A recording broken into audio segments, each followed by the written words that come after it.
one should always have a definite objective. In a walk, as in life, it is so much more satisfying to reach a target by personal effort than to wander aimlessly. An objective is an ambition, and life without ambition is, well, aimless wandering. The late Alfred Wainwright was a man full of effort and ambition. The much-loved fell walker created for us one of the great walking challenges. From west coast to east coast, the ambition for me is simple: to walk across the whole of England.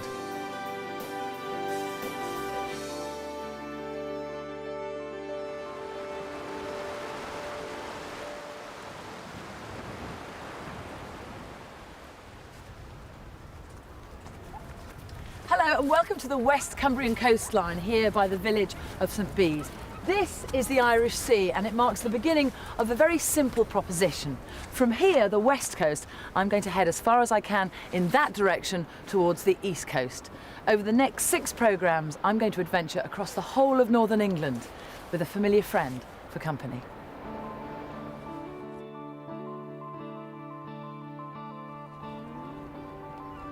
The signature of Alfred Wainwright is a symbol well known to all who walk in these parts. The man known simply as A.W. is a legend of Cumbrian fell walking.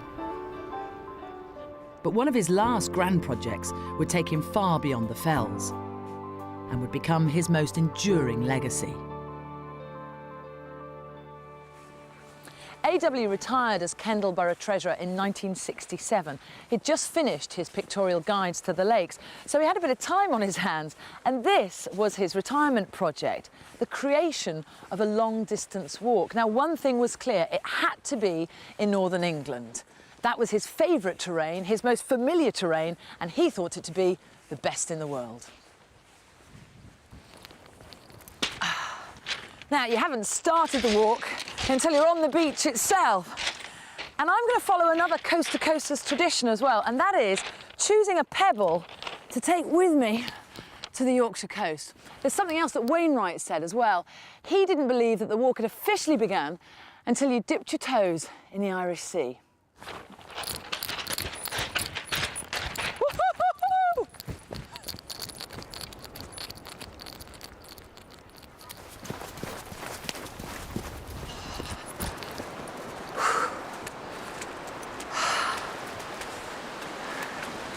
That's it!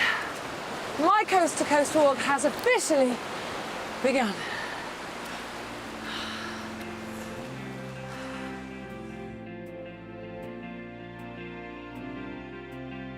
Now, as well as walking and writing, Wainwright's other great contribution to his books was his drawing. Sketches abound, but just as valuable are his maps. As Wainwright quickly realised, a straight line across northern England could include the Lake District, the Yorkshire Dales and the North York Moors.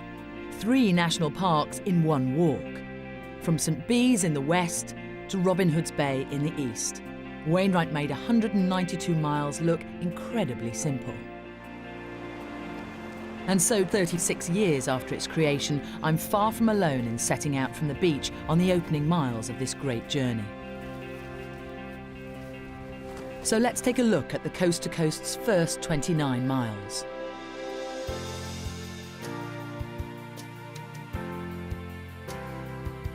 A full 4 miles of coastal footpath is followed by the flatlands and old mining villages of West Cumbria. The small foothill of Dent is a flavour of bigger things to come and leads me into the most remote of all the Lake District valleys, Ennerdale.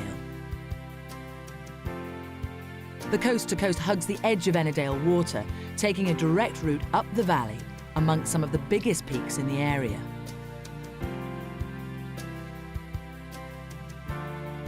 There's a steep climb passing around Wainwright's much-loved peak of Haystacks, across to Honister Pass, and its very obvious slate mining.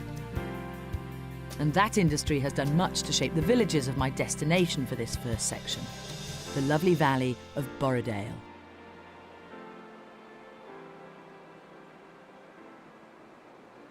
It is along the top of the cliffs that this long journey to Robin Hood's Bay begins.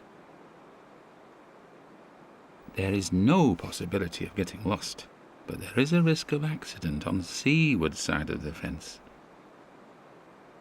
Assurance of ultimately arriving at Robin Hood's Bay is much greater if the landward side is preferred. Safety has been a concern here since at least 1717, when a lighthouse was first installed on the tip of St Bees Head.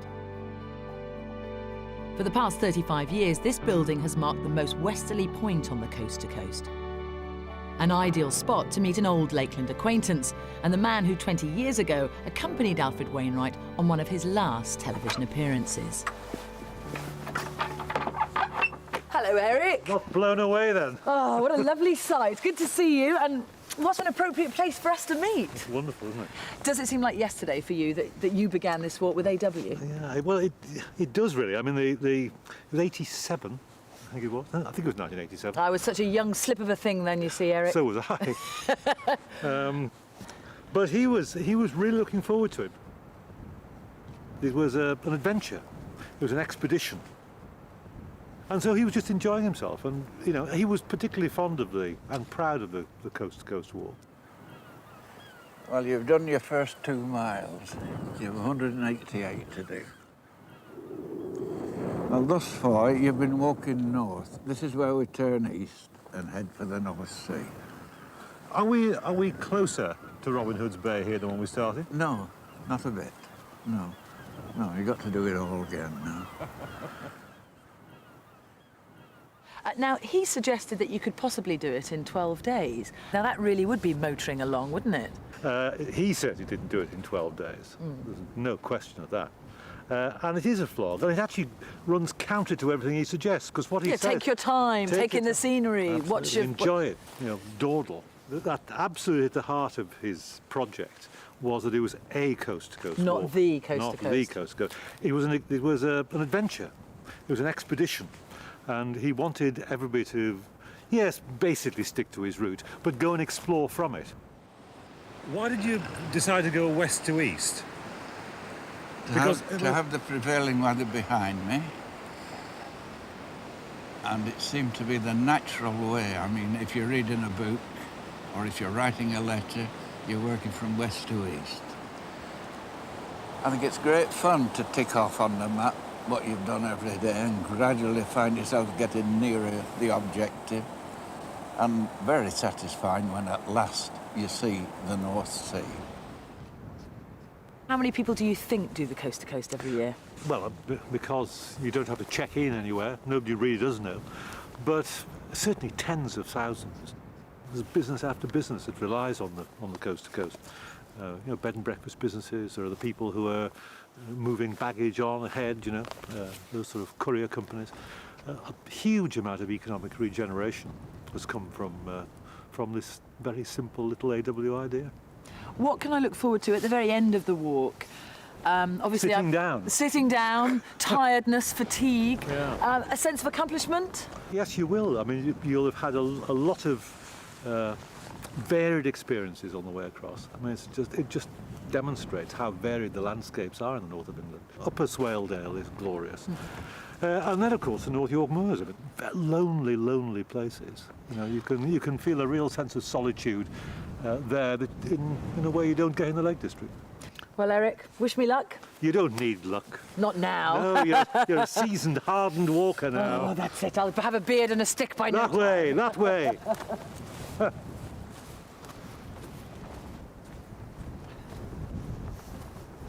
Leaving the lighthouse, there's just the northern tip of St Bees Head to deal with before Wainwright allows you to say goodbye to the west coast. Finally, you're heading to your ultimate destination. The thin ribbon of land stretched between the coast and my first national park is rarely mentioned by those recounting their coast-to-coast highlights. Instead, it's been an industrial heartland for 800 years. Where walkers are now welcome, it was once Cornish tin miners who flocked to seek a new fortune and establish new communities. More row is comprised of fairly typical West Cumbrian cottages. It enjoyed a brief spell of prosperity due to iron and coal, and if you look down there, you can see the railway line that used to service that industry. On the greyest of Cumbrian afternoons, and with mining, chemicals and the railway all gone, it's easy to see the opening stretch of the coast to coast as quite a sad environment. But the final village of Cleta marks the start of a new chapter. It's a springboard to Lakeland, as Wainwright calls it, and appropriately enough, the start of the first real climb.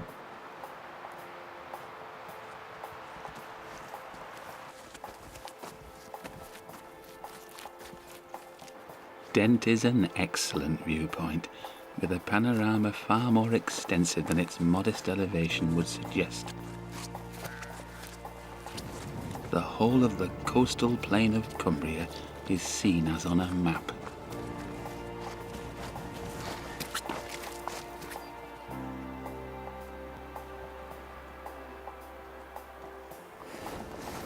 Now, industries have come and gone in these parts, but there's one that still makes quite a big noise around here. And there it is, Sellafield, the world's first nuclear power station.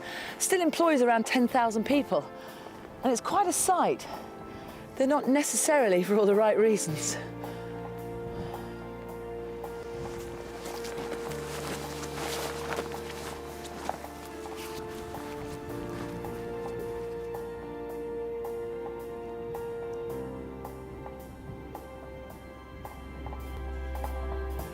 The Isle of Man is fully in view, but attention will most be riveted on the great sweep of the Lakeland fells. And there it is, all that awaits me. How good it feels to be in Lakeland again. It's actually difficult to plot a route from up here, but I definitely feel as if I've done some hard work. The Irish Sea is in the distance behind me, I've got mud on my boots, and this is my first peak.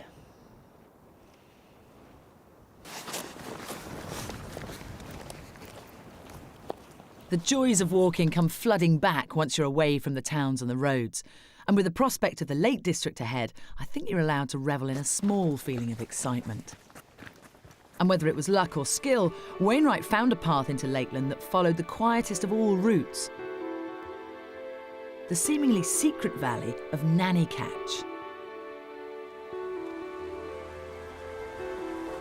This is the niftily named Nanny Catch Gate, and it marks a boundary line, the first on the Coast to Coast walk, for a national park.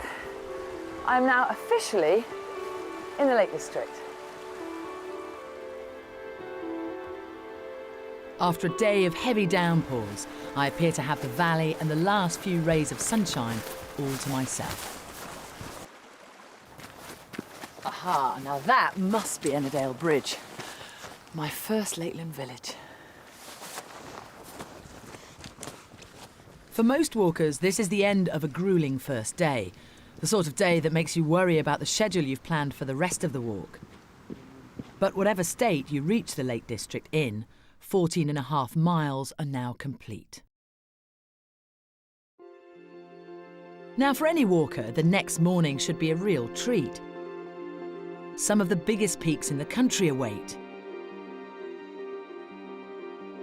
Ennerdale Bridge looks very much the classic Lakes village, complete with some classic Lakes weather. And it stands just a mile from my first lake. This is Ennerdale Water. This is a section where you're most likely to meet with rain. Gradually the rainfall diminishes as you get towards the east coast. There have been 2 attempts by the water authorities to raise the level of this lake in the last few years. Both have been defeated by opposition, strong opposition. Which you support, of course. Oh, absolutely, yes. There used to be an angler's hotel on that side, and they demolished that in anticipation of raising the water level, and they never did that. The Angler's Hotel was beautifully situated right on the edge of the water, and you could fish out of the windows from the bar, right through the windows into the lake.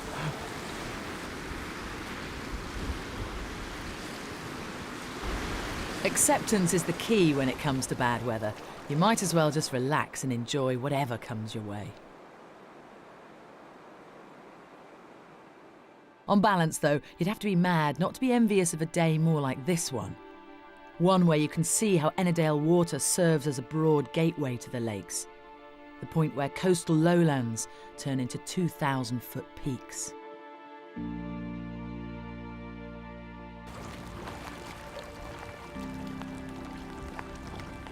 On a clear day, this would be a commanding view right through the valley of Ennerdale. But today it's more like mountains in the mist. Still dramatic, though.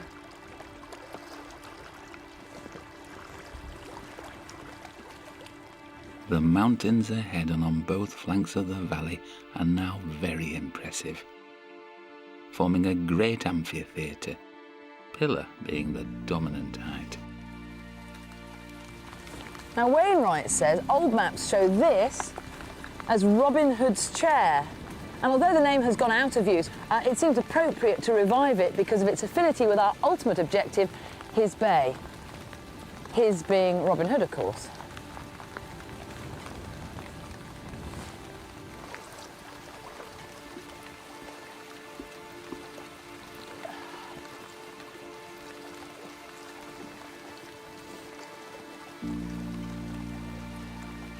Apart from the sheep, walkers enjoy a complete monopoly around Ennerdale water.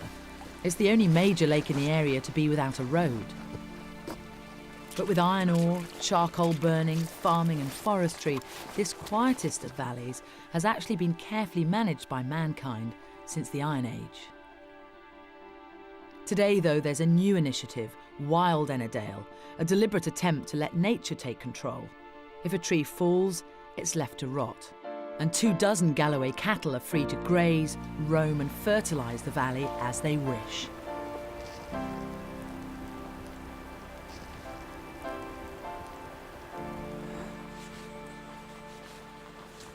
After 70 years, the cultivated evergreens that Wainwright complained of so bitterly are thinning out once again, allowing a very welcome ray of sun to reach the coast-to-coast path.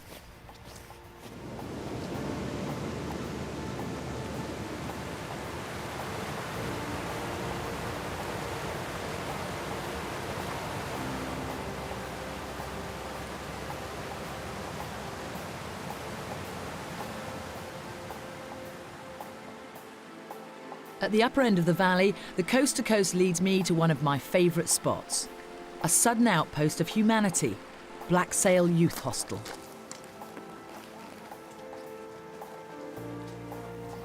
You've arrived at the Blacksail Hut,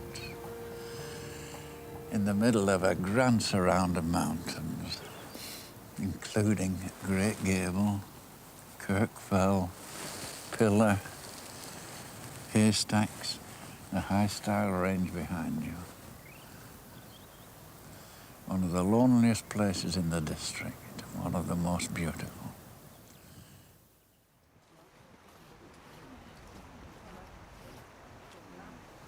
Have a good day. Thank you, you too.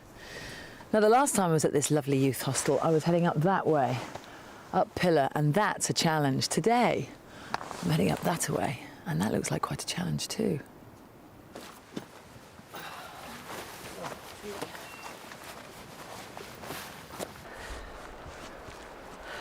The very last of my 9 miles up the length of Ennerdale takes me across a field of drumlins, the distinctive egg-shaped mounds left behind by a melting glacier.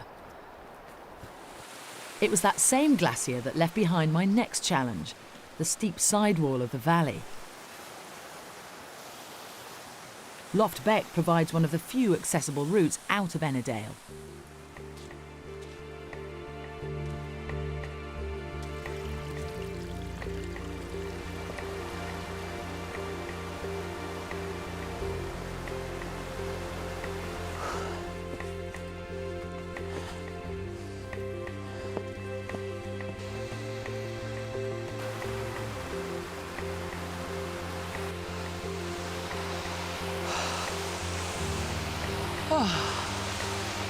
Nice spot for a little breather. And you'll probably need a little breather just about now. This is quite possibly the steepest quarter mile on the entire coast to coast. Quite nice to be getting it out of the way so early.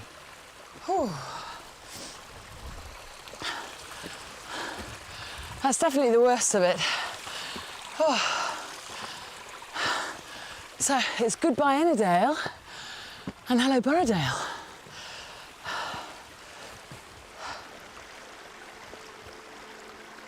The reward for reaching the top of the stream is a majestic high-level walk. A good spot to admire your handiwork and look back at what you've achieved. To the west lies the whole of today's walk, right back to Ennerdale Bridge. To the north is the view over Buttermere to Crummock Water. This well-marked path is where ponies would have carried slate over the fells to the coast. Today, I'm heading in the opposite direction. The ponies may have gone, but as you approach the Honister Pass, modern signs of the Lakeland slate industry are obvious.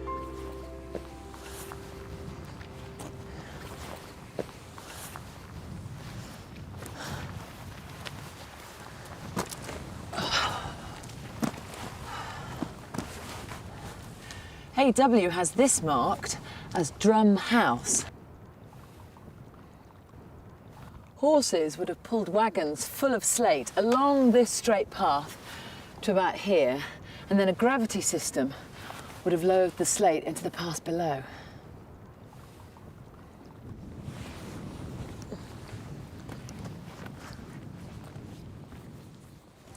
And there it is, Borrowdale, the final goal for this section of the walk. But before I finish, one more stop to make.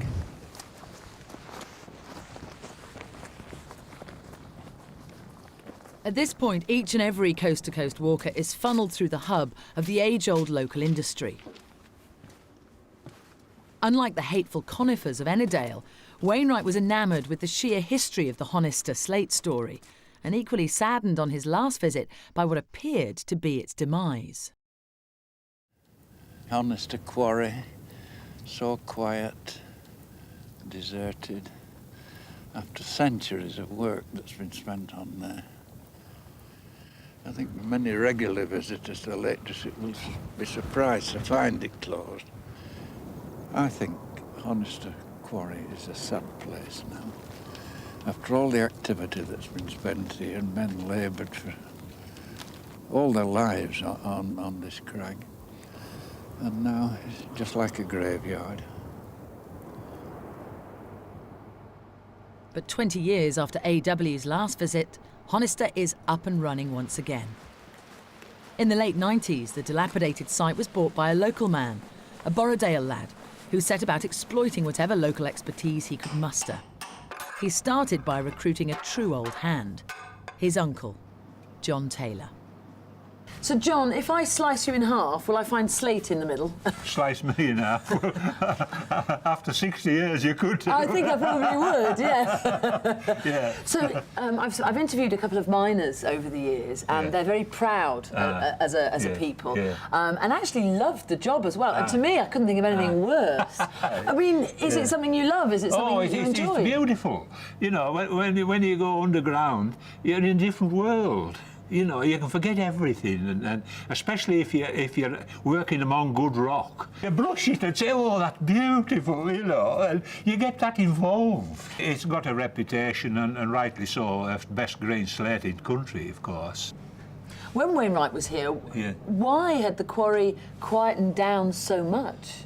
Well, we were taken over by a new company, McAlpines, and they come in with bosses from Wales who didn't understand our kind of rock, you know, and they didn't really want to listen to us because... To the locals, to the experts in this area. Because, you know, they reckon we didn't know anything anyway, you know.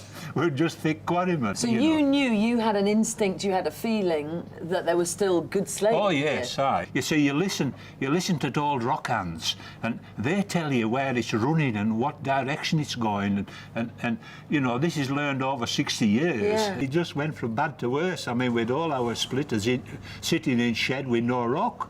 you know, there was no rock to split. And I mean, it just couldn't go on. So, you know, it finally shut down. That was it, like. And how much slate do you produce now? Oh, not that much. Maybe, about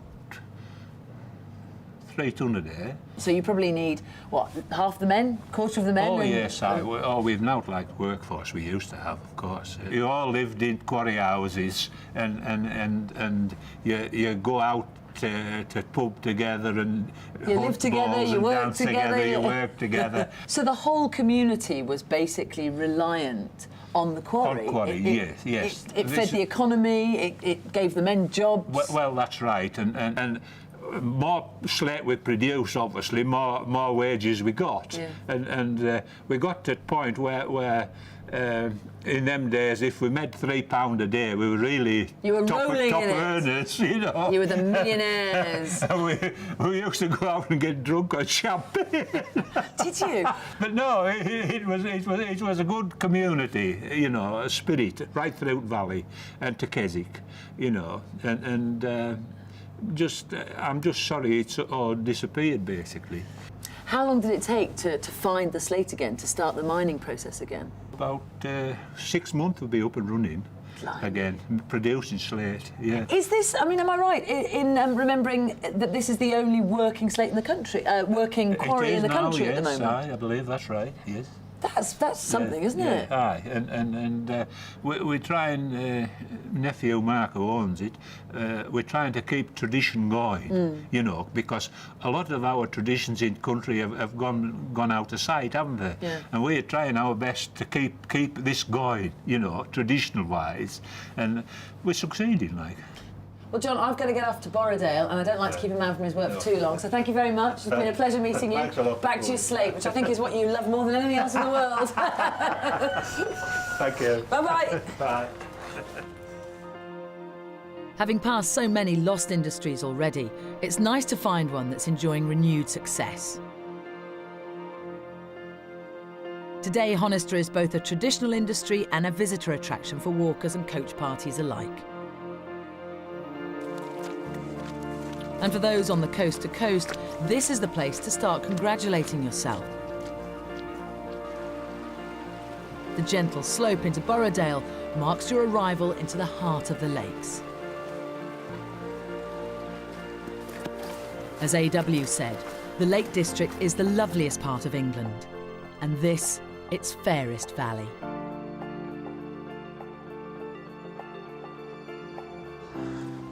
So here's the end of my first section of the walk, and there's my first sign of civilization, Sea Toller in the Borrowdale Valley. Far above the highest mountain tops, there's a view looking back over Honister, along the length of Ennerdale, across West Cumbria, all the way to the start of my walk.